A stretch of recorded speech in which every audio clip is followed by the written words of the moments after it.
কেন তাকে পদে পদে অপমানিত করা হয়েছে? কেন তার স্বীকৃতি নেই? কেন যিনি স্বাধীনতার ঘোষণা দিয়েছিলেন জিয়াউর রহমান সাহেব, তার স্বীকৃতি নেই?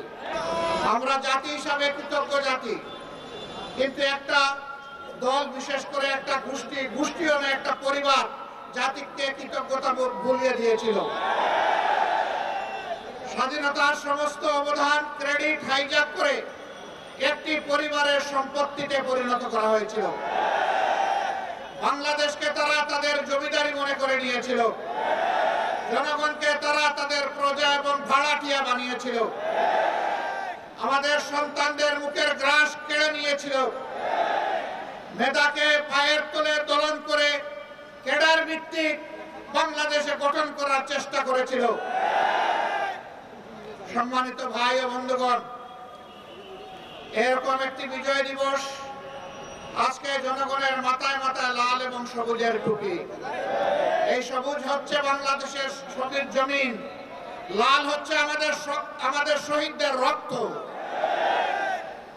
এটা সূর্যের চেয়েও দামি। এই রক্ত দেওয়া শুরু করেছিল এই জাতি 47 সালে। তখন থেকে রক্ত দিয়ে দিয়ে 24-এর 5 আগস্ট পর্যন্ত এই রক্ত দেওয়া অব্যাহত হয়েছিল। দুঃখের বিষয়, 47-এর পরেও জাতির স্বাধীনতার সুফল ভোগ করতে পারেনি। আবার 71-এর পরেও জাতির স্বাধীনতা হাইজ্যাক হয়ে গিয়েছিল। আজ পর্যন্ত কোনো জবাব নাই এই জাতির সামনে, কেন সেদিন মুক্তিযুদ্ধের সর্বাধিনায়ক পাকিস্তানি আর্মির আত্মসমর্পণ অনুষ্ঠানে থাকতে পারলেন না? কেন তাকে পদে পদে অপমানিত করা হয়েছে? কেন তার স্বীকৃতি নেই? কেন যিনি স্বাধীনতার ঘোষণা দিয়েছিলেন জিয়াউর রহমান সাহেব, তার স্বীকৃতি নেই? তারা সকলের অবদানকে ম্লান করে, আমি আগেই বলেছি, একটা পরিবারের সম্পদে পরিণত করেছিল বাংলাদেশের স্বাধীনতাকে।